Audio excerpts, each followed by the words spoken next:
열왕기상 17장 1절에서 7절까지 같이 한번 보겠습니다. 함께 봅니다. 시작. 길르앗에 우거하는 자 중에 디셉 사람 엘리야가 아합에게 말하되 내가 섬기는 이스라엘 하나님 여호와께서 살아계심을 두고 맹세하노니 내 말이 없으면 수년 동안 비도 이슬도 있지 아니하리라 하니라. 여호와의 말씀이 엘리야에게 임하여 이르시되 너는 여기서 떠나 동쪽으로 가서 요단 앞 그릿 시내가에 숨고 그 시냇물을 마시라. 내가 까마귀들에게 명령하여 거기서 너를 먹이게 하리라. 그가 여호와의 말씀과 같이 하여 곧 가서 요단 앞 그릿 시내가에 머물매 까마귀들이 아침에도 떡과 고기를 저녁에도 떡과 고기를 가져왔고 그가 시냇물을 마셨으나 땅에 비가 내리지 아니하므로 얼마 후에 그 시내가 마르니라. 아멘. 계속해서 17장의 말씀 잠깐 배우도록 하겠습니다. 우리 한번 읽어볼까요? 시작. 내가 섬기는 이스라엘 하나님 여호와. 오늘 이 말씀을 좀 중심으로 같이 은혜를 나누고자 합니다. 전의 성경에는 나의 섬기는 하나님 이스라엘 하나님 여호와, 지금은 내가 섬기는, 이렇게 같은 의미긴 하지만 표현이 조금 달라지게 됐습니다. 그래서 내가 섬기는 이스라엘의 하나님 여호와라, 이렇게 말씀하고 있습니다. 네, 첫 번째 한번 읽어볼까요? 아합 당시 선지자의 심정이 어땠을까 하는 겁니다. 엘리야 선지자를 이렇게 의미하면서 생각해본 말씀인데요. 사실은 이 말씀은 이사야 59장에 있는 9절에서 15절까지 얘기를 한번 좀 찾아 읽어보면 좋을 것 같아요. 이사야 선지자만이 아니라 엘리야, 엘리사, 모든 선지자들의 마음들이, 호세아 선지자도 마찬가지고요, 아모스 선지자도 마찬가지고요, 크게 다르지 않다고 봅니다. 그래서 이사야 59장 9절에서 15절까지의 말씀을 함께 잠깐 보겠습니다. 그리고 또 다시 본문으로 돌아가겠습니다. 구약성경 천공 40쪽인데 함께 봅니다. 시작.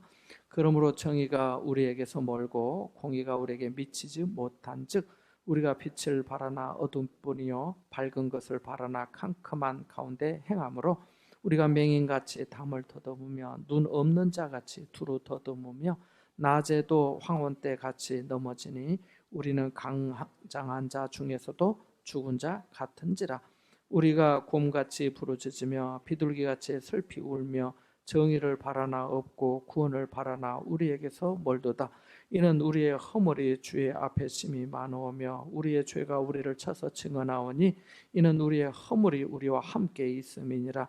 우리의 죄악을 우리가 아나이다. 우리가 여호와를 배반하고 속였으며 우리 하나님을 따르는 데에서 돌이켜 포악과 패역을 말하며 거짓말을 마음에 잉태하여 나으니 정의가 뒤로 물리침이 되고 공의가 멀리 섰으며 성실이 거리에 엎드러지고 정직이 나타나지 못하는도다. 성실이 없어짐으로 악을 떠나는 자가 탈취를 당하는도다. 아멘. 떠난 그 의인이 오히려 탈취를 당한다, 강도를 당한다, 약탈을 당한다. 이만큼 세상이 공의와 정의가 무너지고, 여기 13절의 말씀처럼 여호와를 우리가 배반하고 또 속였으며 우리 하나님을 따르는 데에서 돌이켜 포악과 패역을 말하며 거짓말을 마음에 잉태하여 나왔습니다 라고 말씀하고 있습니다. 그래서 여기 말씀에 19절에도 나오지만 우리가 빛을 바라나 어둠뿐이고 밝은 것을 바라지만은 캄캄한 가운데 행하게 된다. 10절 말씀에도 우리가 맹인같이 담을 더듬고 눈 없는 자같이 눈이 있지만은 두루 더듬으며 낮에도 황혼 때같이 넘어지니 우리는 강장한 자 중에서도 죽은 자 같은지라, 이렇게 말씀합니다. 거기 강장하다 이런 표현이 좀 어려운 표현이 있는데 10절 말씀 그 각주에 보면 우리는 어두운 데에 처하여 죽은 자 같다, 이렇게 표현되어 있습니다. 그러나 요즘 나온 세번역 성경에는 강장한 자 중에 죽은 자 같은지라, 이 말씀이 몸이 건강하다고 하나 죽은 사람과 다를 바가 없다, 이렇게 말하고 있습니다. 몸이 건강하다고 하지만은 죽은 사람이나 다를 바가 없다. 그러니까 살았다 하지만 실상은 죽은 자나 마찬가지인 것처럼 이렇게 세상이 공의와 정의가 무너졌고 하나님을 배반하고 속이고 또 하나님에서 떠났고 또 의인들이 오히려 탈취를 당하는 바로 이런 시대가 바로 이 시대였다는 거죠. 이사야 선지자도 그러하고 또 아하방 시대도 선지자의 마음이 그랬다고 우리가 볼 수 있습니다. 우리가 지금은 뭐 안 그런 줄 아는데 저도 어린 기억에 생각이 나면은 우리가 국민의례라고 해가지고 날마다 학교에서 했던 그런 생각이 나요. 그러니까 이 아방 시대 이세벨이 여왕인 이 시대에도 마찬가지인 거죠. 바알 신앙이 국가 종교가 된 겁니다. 날마다 바알을 섬기고 바알의 선지자들의 구령에 따라서 그 말에 따라서 하는 국민의례가 아주 그냥 이 팽배해지게 된 것이죠. 그러니까 마치 하나님은 이제 잊혀진 거나 마찬가지죠. 우리가 이스라엘 역사를 생각해 보면은 말씀드렸지만 여로보암부터 그 동안에 많은 왕들이 바뀌고 또 바뀌고 바뀌면서 얼마나 많이 단에다도 금송아지, 베델에다도 금송아지, 또 사마리아에 또뭐 바알의 성전, 아세라 성전, 뭐 이 모든 것들이 아주 우상천지가 되고 하면서도 이스라엘 백성들 입장에서 또 어떤 제3자 입장에 봤을 때 하나님이 계신다면 봐라, 지금 왕들이 그렇게 많이 갈리고 또 바뀌고 하면서도 우상을 그렇게 섬기고 하면서도 다 괜찮지 않느냐, 하나님이 계신다면 이럴 수 있느냐, 하나님은 아니 계신 것 같아, 이렇게 판단을 할 수 있는 것이죠. 우리도 그렇잖아요. 세상의 전쟁과 기근과 뭐 지금 뭐 코로나 바이러스처럼 뭐 이런 어떤 세상의 재난과 뭐 요즘 뭐 따뜻한 나라에 눈이 오고 또 추운 지방에 뭐 다 녹아서 온난화 때문에 뭐 곰이 굶어 죽는 그런 일이 있고 하니까요. 이런 일을 보면서 정말 세상에 하나님이 계신다면 이럴 수 있을까, 이런 어떤 의문이 생기고 또 그 의문이 나중에는 확신이 돼가지고 그래, 이제 하나님은 안 계신가 봐. 하나님이 계신다면 이렇게 세상에 이럴 수는 없어. 내가 이렇게 억울한 일을 당하고 우리가 이렇게 불의한 일을 당할 수는 없어. 어떻게 의인이 탈취를 당할 수가 있는가. 하나님이 그것만큼은 지켜주셔야지. 하나님이 계신다면 이렇게까지 우상이 되도록, 우상천지가 되도록 하시면 안 되지 하는 그런 마음들 말입니다. 그래서 바로 이 아합 당시에 엘리사 선지자의 마음이 이러지 않았겠는가 하는 것입니다. 그래서 여기 있는 말씀을 잠깐 생각해 본 것입니다. 그래서 바로 이때에, 바로 이런 시대에 원수를 대적하는 하나님의 깃발을 엘리야가 그 손에 들고 하나님의 말씀을 전한 것이죠. 그래서 하나님께서는 자신에 대한 증거를 사실은 이 땅에서 한 번도 끊어버리신 적은 없습니다. 인간들 생각에 하나님이 아니 계신 것 같다, 하나님이 가만히 계신 것 같다 이렇게 느껴지고 또 그러한 시대들이 적지는 않았지만 그렇다고 하나님께서 자신에 대한 증거를 완전히 단절시키지는 않으셨다는 거예요. 홍수 이전 시대에서 누가 있었습니까? 하나님과 동행하는 에녹과 같은 사람이 있고 세상에 그렇게 죄악이 가득했지만은 노아는 여호와께 은혜를 입은 자라라고 한 것처럼 노아 같은 사람이 있었고 이스라엘 백성들이 애굽에서 종살이 할 때도 모세와 아론을 통해서 하나님께서 자신을 증거하신 것처럼 그리하셨잖아요. 그 후로도 많은 선지자들을 통해서 하나님께서 누차 말씀하고 계시고 지금도 오늘날도 교회를 통해서 하나님께서 세우신 사역자들을 통해서 하나님께서는 자신을 증거하고 계신 줄로 믿습니다. 그래서 이런 시대에 이 엘리야의 마음이 어떻겠냐 하는 것을 우리 아픈 마음으로 한번 생각해 보고 하자는 것입니다. 자, 두 번째 한번 읽어보겠습니다. 같이 봅니다. 시작. 내가 섬기는 이스라엘 하나님 여호와의 의미는 뭔가? 여기 보니까 내가 섬기는 이스라엘의 하나님 여호와께서 살아계심을 두고 맹세한다 이렇게 말합니다. 지난 시간에도 말씀드렸지만 역사상 가장 악독하고 포악한 왕에게 가장 불쾌한 소식을 담대하게 전한 사람이 엘리야잖아요. 그런데 하면서 한 말이 그 말이에요. 내가 섬기는 이스라엘의 하나님 여호와라 이렇게 말씀하고 있습니다. 내가 섬기는 이스라엘. 여기 말씀에 많은 의미가 있는데 첫 번째는 하나님과 사랑받는 이스라엘의 특별한 관계를 강조하고 있는 것입니다. 내가 섬기는 그냥 하나님 여호와가 아니고 이스라엘의 하나님 여호와라고 말씀해요. 그래서 하나님과 이스라엘 간의 특별한 관계를 말씀해요. 어떤 관계겠습니까?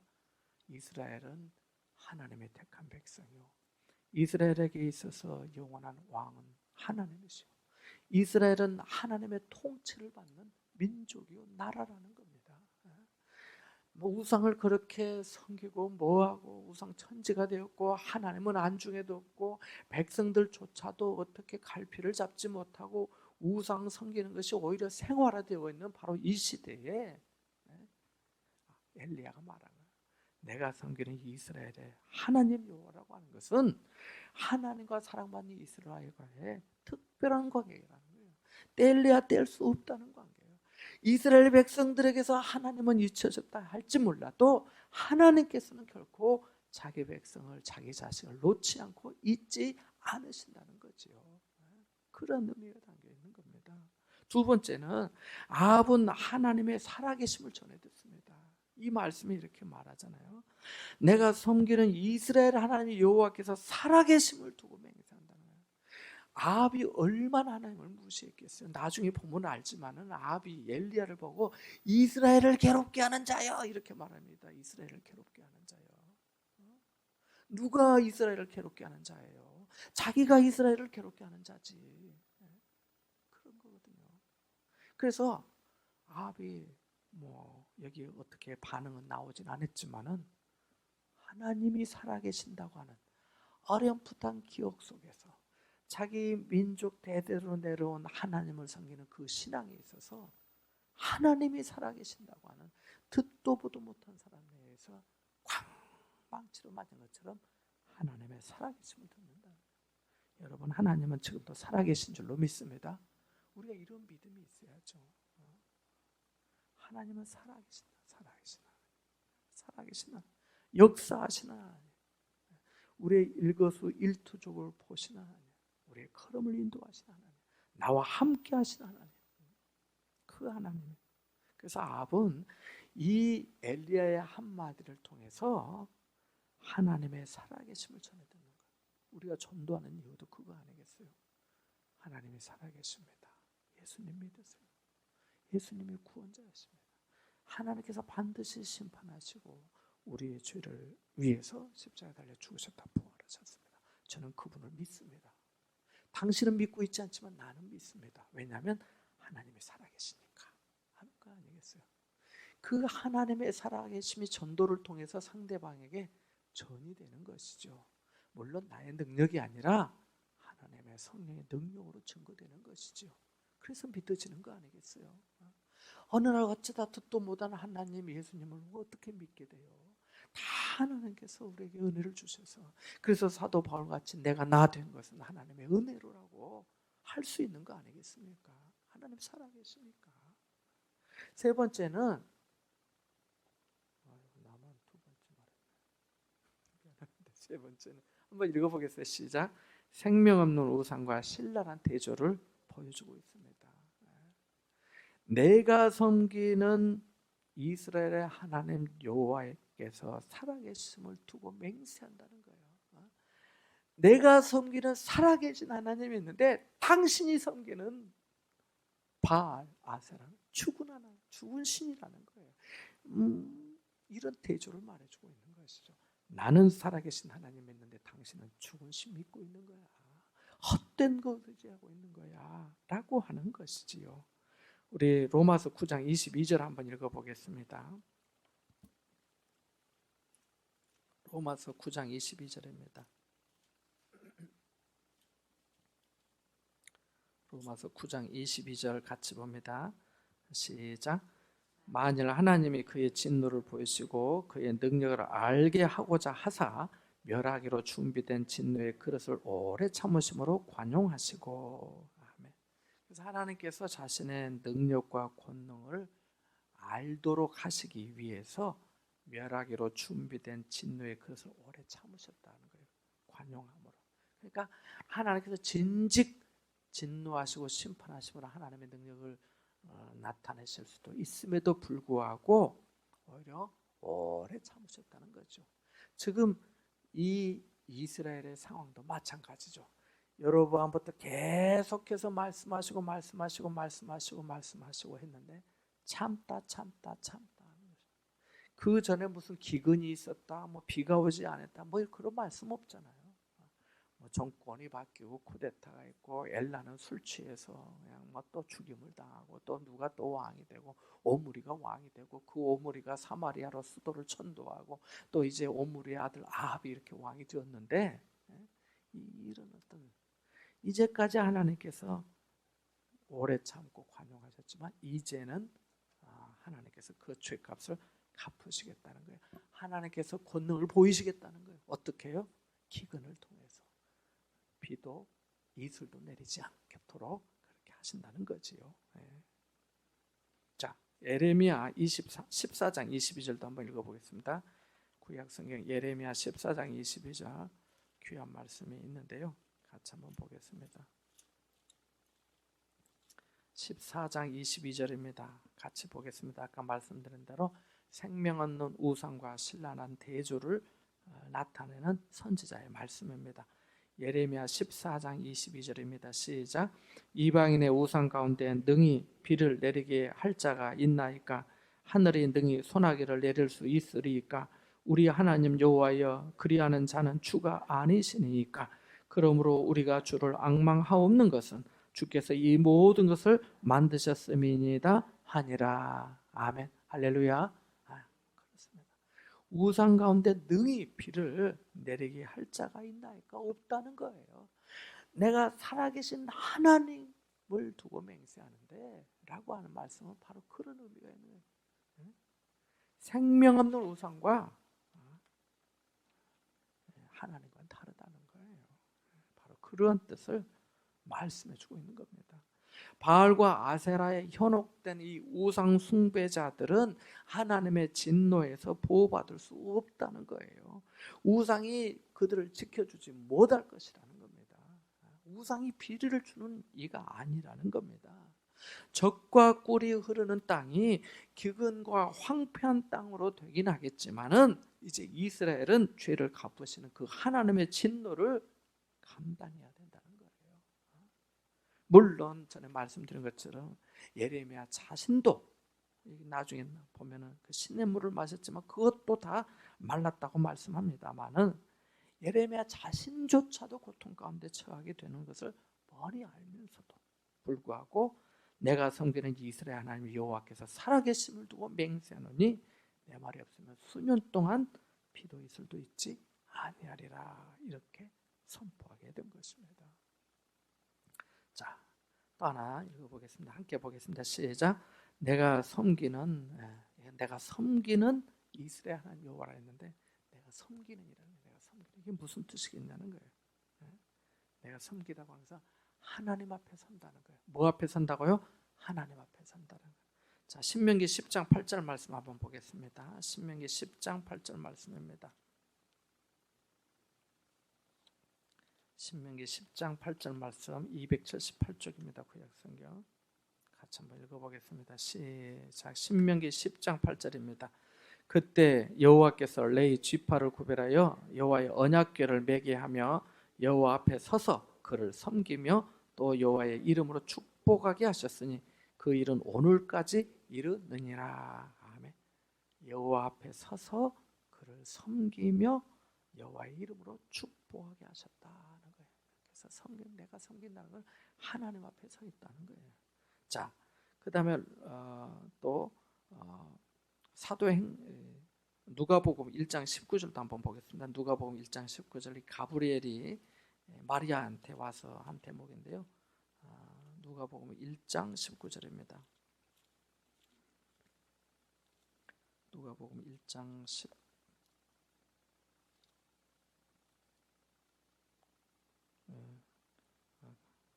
엘리야에게 한 말입니다. 정정합니다. 같이 19절 한번 보겠습니다. 시작. 천사가 대답하여 이르되 나는 하나님 앞에 서 있는 가브리엘이라 이 좋은 소식을 내게 말하라고 보내심을 받았노라. 아멘. 사가랴에게 세례 요한이 날 것을 얘기하면서 가브리엘 천사가 하는 말이죠.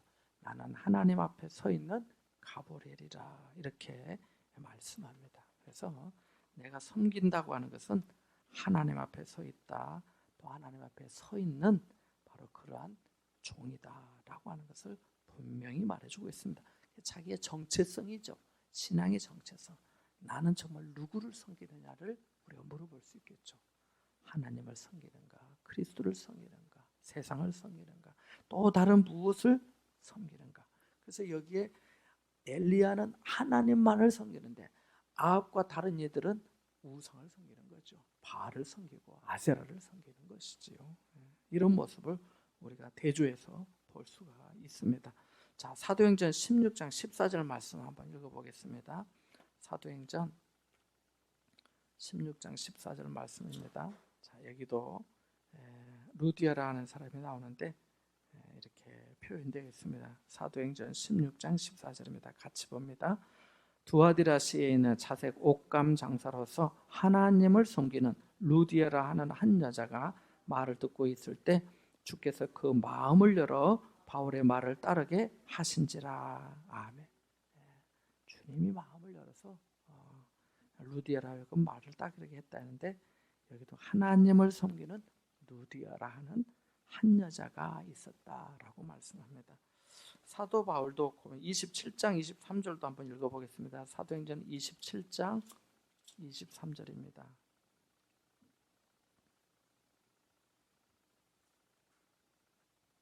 함께 보겠습니다. 27장 23절입니다. 시작. 내가 속한 바 곧 내가 섬기는 하나님의 사자가 어젯밤에 내 곁에 서서 말하되. 아멘. 내가 섬기는 하나님의 사자가 나한테 말했다는 거예요. 믿음이 없고 하나님에 대한 신실함이 없으면 이런 말을 할 수가 없겠죠. 로마서 1장 9절도 마찬가지입니다. 로마서 1장 9절 바로 넘기면 있는데 1장 9절도 한번 읽어볼까요? 시작. 내가 그의 아들의 복음 안에서 내 심령으로 섬기는 하나님이 나의 증인이 되시거니와 항상 내 기도에 쉬지 않고 너희를 말하며. 내 심령으로 섬기는 하나님이 나의 증인이 되신다라고 바울은 로마의 성도들에게 얘기합니다. 우리들도 마찬가지 아니겠습니까? 그래서 엘리야 선지자가 내가 섬기는 이스라엘의 하나님께서 살아계심을 두고 맹세한다고 했을 때 내가 섬긴다고 하는 이 말은 내가 그분의 이름으로 당신 왕에게 왔고 그분의 강하신 능력을 내가 전적으로 의지하며 그의 말할 수 없는 거룩한 임재 안에 내가 서 있고 내 기도에 응답해 주신 하나님을 나는 섬깁니다. 나는 믿습니다. 그런 뜻 아니겠습니까? 그런 뜻이죠. 그래서 내가 섬긴다고 하는 뜻은 바로 그러한 의미가 있습니다. 자, 이게 우리가 성경을 보면서 궁금증이 하나 생길 수 있는 부분인데 여기 다시 열왕기상 17장으로 넘어가면 18장 1절에 3년이라는 표현이 나와요.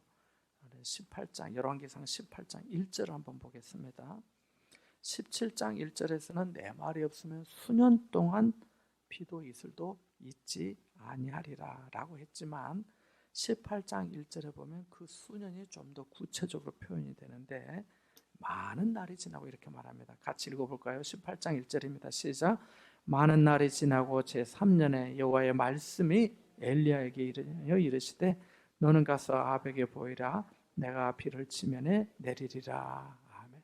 제3년에 말하고 있습니다. 근데 누가복음 4장 25절 말씀을 보면 예수님께서 하신 말씀 중에 선지자 시대 때 엘리야 시대 때 3년 6개월 동안 비가 오지 않았다는 말씀이 나오고 지난 시간에도 봤지만 야고보서 5장 17절에 보면 그가 간절히 기도한 즉 3년 6개월 동안 비가 있지 아니하였다 이렇게 말씀합니다. 그래서 자 그러면 이 6개월의 차이가 구약에서는 3년이라 하고 신약성경에서 예수님과 야고보 사도는 3년 6개월이라 하고 이런 6개월의 차이가 나는데 이 부분들을 어떻게 받아들이면 좋겠는가 이런 생각이 들 수 있는데 성경학자들은 이렇게 얘기를 합니다.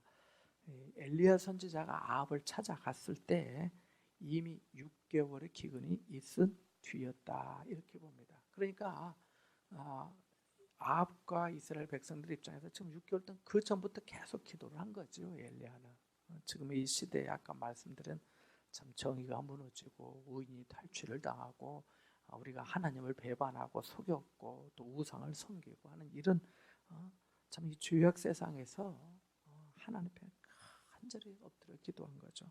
하나님을 섬기니까, 살아계신 하나님을 믿으니까. 그럴 때 하나님께서 그의 기도를 들으시고 말씀을 주셨고 또 그 마음에 감동을 주시고 역사해 주셨다라고 보는 겁니다. 그러니까 6개월 동안 이미 기근이 있어서 힘든데, 그래도 6개월은 뭐 한 차례 1년의 반이니까 뭐 그럴 수도 있지만은, 물론 지금 너무 어렵긴 어렵지만 아주 심각한 정도는 아닌데, 엘리야 선지자가 찾아와서 앞으로 내 말이 없으면 수년 동안 비도 이슬도 있지 아니하리라고 합니다. 그 수년이라고 하는 것은 어마어마한 거죠. 그게 뭐 1년이 되기도 힘들고 2년, 3년째 말하고 있는데 너무너무 어려워요. 그게 아합의 입장에서 지금도 힘든데 앞으로도 그런다는 거야? 이런 게 되는 거죠. 살아계신 하나님이 그렇게 하신다는 거야? 이것이 되는 거죠. 정말 그럴 수 있다는 거야? 이렇게 의문을 가졌을지도 모릅니다. 그래서 이렇게 6개월의 차이는 이렇게 설명을 할 수가 드릴 수가 있겠습니다. 자, 이게 한 가지 더 보겠습니다. 한번 읽어볼까요? 시작. 엘리야의 담대함은 어디서 온 것인가? 지난 시간에도 말씀드렸지만 그는 기도하는 사람이었고 하나님의 말씀을 아는 사람이었다라고 말씀을 드리기도 했습니다. 그래서 그의 기도는 6개월 전부터, 아니 그 전부터 시작이 되어서 이미 기근이 6개월이 지난 때였다는 거예요. 그 다음에 하나님에 대한 지식이 뭐겠어요? 오늘 읽어봤지만은 내가 섬기는 이스라엘의 하나님 여호와께서 살아계심을 두고 맹세한다는 거예요. 그러니까 그는 하나님은 살아계신다고 알고 있었습니다. 하나님은 어제나 오늘이나 영원토록 동일하신다고 알고 있었습니다. 그는 하나님께서는 아브라함에게 가나안 땅을 약속의 땅으로 말씀하셨고 이스라엘 백성들에게 그것을 주시기 위해서 홍해를 가르시고 요단을 건너게 하시고 또 하나님께서 여리고를 무너뜨리게 하시고 이제까지 하나님께서 인도해 주신 그 모든 역사들을 그는 잘 알고 있었던 것이죠. 하나님은 지금도 살아계셔서 역사하실 수 있다고 믿은 것입니다. 우리가 한번 보십시오. 열왕기상 이렇게 앞부분에 봤을 때 르호보암도 있고 솔로몬도 있고 다윗도 있고 하지만 뭐 지금 엘리야 선지자처럼 뭐 기근이 막 물론 다윗 때에 어려움이 있긴 있었지만은 이 다른 왕들을 보면서 이런 어떤 그 자연적인 재난과 재해 같은 일은 없었잖아요. 뭐 특별히 뭐 기적 같은 게 그런 것을 우리가 발견할 수 없었잖아요. 그런데도 불구하고 하나님께서 선지자들을 통해서 역사하시는 것이죠. 하나님에 대한 그 지식이 있었던 것이죠. 엘리야에게 말입니다. 그리고 뿐만 아니라 하나님의 영광을 그는 중시했다고 하는 것입니다. 백성들이 기근을 통해서 시련을 당하고 어려움을 당하고 힘들긴 하겠지만은 영광스럽고 위대한 하나님의 이름이 다시 높임 받기를 그는 원했던 것입니다. 그래서 내가 섬기는 이스라엘 하나님 여호와의 살아계심을 두고 맹세하노니 내 말이 없으면 수년 동안 비도 이슬도 있지 아니하리라 라고 한 것입니다. 바로 여기서 나갔던 것이죠. 사자같이 담대하고 나갔던 것입니다. 자, 이렇게 했을 때 엘리야가 받은 은혜가 있습니다. 여기서 두 가지를 좀 생각해 봐야 되는데, 우리 2절에서 4절 한번 읽어보겠습니다. 열왕기상 17장 2절에서 4절까지 말씀입니다. 같이 봅니다. 시작. 여호와의 말씀이 엘리야에게 임하여 이르시되 너는 여기서 떠나 동쪽으로 가서 요단 앞 그리 시내가에 숨고 그 시냇물을 마시라. 내가 까마귀들에게 명령하여 거기서 너를 먹이게 하리라. 아멘. 우리가 제일 좋을 때가 언제일까요? 우리가 언제 은혜를 받죠? 언제 가장 기쁘고 좋을까요? 내 기도가 응답되었을 때요? 맞습니다. 큰 차원에서는 응답되었을 때가 맞아요. 그러나 우리가 그걸 구체적으로 들어갔을 때는 하나님께서 내게 말씀해 주실 때요. 내가 하나님의 말씀을 받을 때, 하나님의 말씀, 하나님이 내게 주신 한 말씀, 그 말씀으로 우리가 은혜를 받는 거예요.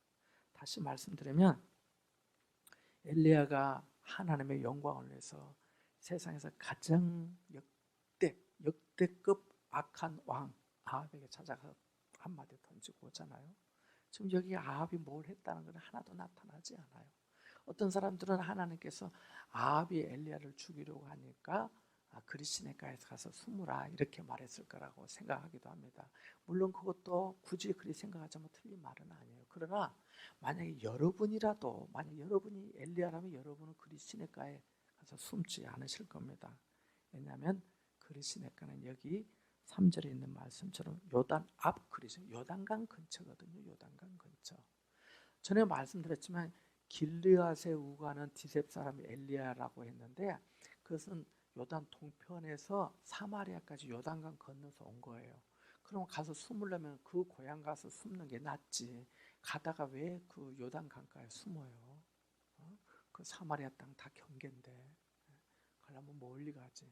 더 재밌는 것은 저 동쪽에서 길르앗 땅에서 루벤과 가츠팍이 줬던 그 산지 지역에서 요단강 건너서 와가지고 사마리아에서 아합왕 만나가지고 얘기하고 하나님께서 말씀하셔서 그리가에 시내가에 가서 요단강에서 숨고 또다시 보낼 때는 어디로 보내냐면 시돈으로 보냅니다. 시돈은 사마리아보다 더 서북쪽에 있어요.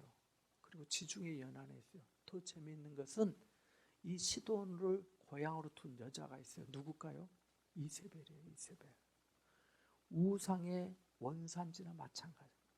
그 시돈에서 시집온 여자, 바로 그 이세벨의 고향에 엘리야를 보내시는 거예요. 거기서 하나님께서 사르밧 과부를 통해서 그를 먹이시기까지 하시는 거예요. 네? 놀라운 역사죠. 자, 그래서 여기서 엘리야가 받은 은혜는 뭐냐면 하나님의 영광을 사모하고 하나님을 특별한 열심이 있고 기도하는 이 사람이 받은 첫 번째 은혜는 본문에서 하나님의 말씀을 그가 들었다는 거예요. 하나님의 말씀이 그에게 임하였다는 겁니다. 그래서 여기 말씀에 보니까 여호와의 말씀이 엘리야에게 임하여 이르셨다. 이렇게 2절에 말씀하고 있습니다. 하나님은 믿는 자에게 말씀하시거든요. 자신을 사모하는 자, 순종하는 자, 하나님의 영광을 사모하는 자, 바로 그 사람에게 하나님께서는 말씀하시기 때문입니다. 두 번째는 인도함을 받은 은혜가 있어요. 두 번째, 인도함을 받은 은혜. 어디 가라 했습니까? 너는 여기서 떠나 사마리아에서 떠나서 동쪽으로 가서 사마리아에서 요단강 쪽을 보면 동쪽이거든요. 그리고 그가 더 가면 이제 요단 동편에서 왔는데 아무튼 동쪽 가는 방향에 요단강의 근처 그리시네가에 가서 머물라 이렇게 말씀하거든요. 여기 숨으라라고 있어서 하나님이 그를 보호하시기 위해 그랬다라고 말씀하는데 사실은 이 숨다라고 하는 이 히브리 원어가 여호수아에서 그 기생 라합의 정탐꾼들을 숨겨주잖아요. 올라가서 숨으시오 이런 말할 때 그 숨으시오라고 숨으라 하는 그 단어하고 동사가 틀립니다. 다른 단어예요. 여기에 숨다라는 말하고 우리말로는 거기 숨고 여기 숨고 다 똑같은 말로 표현이 되어 있지만은 그거하고는 좀 다릅니다. 그래서 실제로는 거기 가서 머물러라 이런 뜻입니다. 꼭 숨으라는 건 아니에요. 보호하기 위해서 숨으라는 게 아니에요. 그리고 만약에 그렇게 아합이 죽이려고 했다면 나중에 나타났을 때 죽여야죠. 죽이지 않아요. 그러니까 하나님의 사람들은 하나님이 함께 하시는 그런 역사 가운데 상대방에게도 참 두려운 마음들을 하나님이 주시는 것도 같아요. 야, 저 사람은 함부로 할 사람이 아니야. 이런 뭐 영적인 은혜랄까요, 권위랄까요, 그런 거요. 자, 그래서 인도함을 받는 은혜가 있습니다. 또 한 가지가 있는데 이스라엘 백성들에게 임하는 기가 막힌 사건이에요. 이 잠언 3장 5절 6절은 너는 내 명체를 의지하지 말고 하나님께서 내게를 지도하시리라 이런 말씀인데요. 만약에 엘리야가 아합에게 그런 말을 하고 내 말이 없으면 수년 동안 비도 이슬도 없을 것이다 하고 난 다음에 마치 요나처럼 사마리아 성에 가서 여러 번 우상에서 떠나야 됩니다. 지금 다 가짜입니다 하면서 막 외치고 다니고 떠들고 다니고 막 하려면 그럴 수도 있었을 텐데 자기 생각을 따르지 않고 하나님 말씀하신 대로 그렇게 순종합니다. 자, 세 번째 말씀에 기근이 있는데 여기는 좀 찾아보면 좋겠어요. 이거를 우리가 좀 잘 이해를 못할 수가 있거든요. 아모스 8장 11절에서 14절 말씀입니다.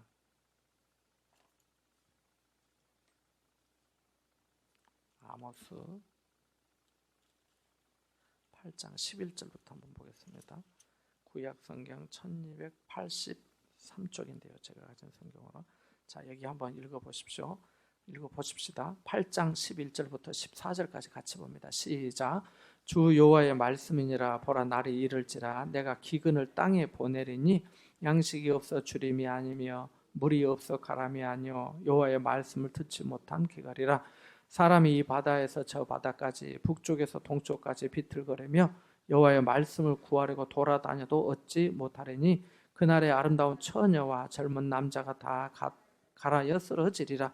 사마리아에 죄된 우상을 두고 맹세하여 이르기를 다나 내 신들이 살아있음을 두고 맹세하노라 하거나 부엘세바가 위하는 것이 살아있음을 두고 맹세하노라 하는 사람은 엎드러지고 다시 일어나지 못하리라. 아멘. 14절 말씀, 사마리아는 북이스라엘을 말합니다. 북이스라엘의 수도가 사마리아거든요. 거기 보면 다나 내 신들이 살아있음을, 이 다는 단에다 세운 금송아지를 두고 한다는 말이에요. 그 다음에 부엘세바에 위하는 것이 살아있음을 두고 맹세한다. 이것도 마찬가지고요. 그래서 부엘세바하고 이 베델 사이는 그렇게 멀지는 않는데 어쨌든 그 우상들을 두고 섬기는 그런 것들에 대해서 하나님께서 이렇게 말씀하시는데, 재미있는 것은 11절 말씀에 보니까 양식도 없고 또 물도 없고, 지금 이스라엘 땅에 가뭄이 오면, 기근이 오면 그렇죠. 그래서 내 말이 없으면 수년 동안 비도 이슬도 있지 아니하리라 그러거든요. 그러니까 그 자체만도 너무 고통스러운 거예요. 그런데 너는 그리스네가에 가서 있으라라고 말합니다. 그리고 7장, 17장에서 18장 1절이 사이에 벌써 3년이 지나게 됩니다. 3년이 지나게 되는데 그 사이에 사르밧 과부에게 공개도 받고 그리스네가에서 머물기도 하고 그런 얘기가 나오는데, 여기 말씀에 이런 부분들을 우리가 생각해 봐야 돼요. 자, 기근이 없어서 먹을 것도 없어요. 마실 물도 없어요. 그것만으로도 힘들어요. 그런데 하나님께서 선지자를 그리스네가에서 머물라고 하시는 거예요. 시내가에 사는 사람들이 있는 곳이 아니고 오히려 사람이 얼마나 없든지 까마귀를 통해서 먹이리라고 하시거든요. 그러니까 하나님께서 하나님의 말씀을 전해주는 하나님의 말씀의 사역자들을 감추시는 거예요. 너 그냥 떠나 있으라. 너 그냥 여기 있으라는 거예요. 그를 통해서 하나님의 말씀이 들려지고 전해지고 또 우리가 하나님의 말씀을 전해 듣고 그 하나님의 말씀에 대한 그 갈급함이 해소되어야 되는데 그것을 차단하시는 거죠. 마치 비와 이슬을 차단하시는 것처럼. 이것에 대한 고통을 아모스 선지자가 이렇게 말한 겁니다. 내가 기근을 땅에 보내니 양식이 없어 주림이 아니고 물이 없어 가람이 아니고 여호와의 말씀을 듣지 못한 기갈이라. 근데 이런 것도 사모함이 있을 때 하나님의 말씀을 듣지 못한 기갈을 느끼게 되는 거지요. 그래서 12절 끝부분에 보니까 여호와의 말씀을 구하려고 돌아다녀도 얻지 못하리라 라고 말씀합니다. 바로 그런 시대가 된 거예요. 영적으로 또 어떤 생활적으로 이런 시대가 바로 아합 시대에 있었던 일입니다. 그래서 말씀의 기갈을 하나님께서 이 엘리야를 통해 이스라엘 백성들 가운데 주시는 하나의 또 교훈과 진노이기도 하다는 것입니다. 자, 여기 몇 가지만 생각해보고 같이 기도하고 마치고자 합니다. 신앙생활의 중요점. 자, 첫 번째는 이 시대는 어떠한가 하는 겁니다. 처음에 말씀드렸던 것처럼 이 시대는 어떠한가. 두 번째, 나의 신앙 고백은 어떠한가 하는 거예요. 내가 섬기는 이스라엘 하나님 여호와께서 살아계심을 두고 맹세한다고 했는데 나의 신앙 고백은 내가 정말 하나님을 섬기는 자로서 사도 바울과 같이 내 신령으로 섬기는 하나님께서 하나님의 사자가 하면서 말할 수 있겠냐는 거예요. 그리고 또 하나는 예레미야가 이 시대에 하나님의 영광을 위한 은혜의 증거가 되었는데 나도 정말 하나님의 은혜의 증거로 이 세상 가운데 살아가고 있는가, 우리 가운데 공동체 가운데 그런 은혜의 증거가 되고 있는가 하는 것을 우리가 좀 생각해 보아야겠다는 것입니다. 네. 같이 한번 말씀을 기억하면서 잠시 기도할 수 있기로 원합니다. 이 시대를 보면서 나쁘다, 악하다, 공의가 무너졌다 고만 할 것이 아니라 하나님 이 시대의 죄악들을 하나님 용서해 주시고 땅을 불쌍히 주시고 고쳐달라고, 우리의 죄와 허물을 거짓을 용서해달라고 우리 같이 기도할 수 있어야겠습니다. 엘리야는 내가 섬기는 이스라엘 하나님 여호와께서 살아계심을 두고 그렇게 얘기를 했는데, 우리의 신앙 고백은 어떤지, 정말 나도 내가 섬기는 이스라엘 하나님이라고, 그분이 살아계신다고 다른 누군가에게 증거하고 전할 수 있는지, 그렇게 하고 있는지, 내가 은혜의 증거가 되고 있는지 우리 같이 한번 기억하면서, 하나님 내게도 이러한 믿음과 은혜를 주시옵소서, 내게도 말씀하여 주시옵소서.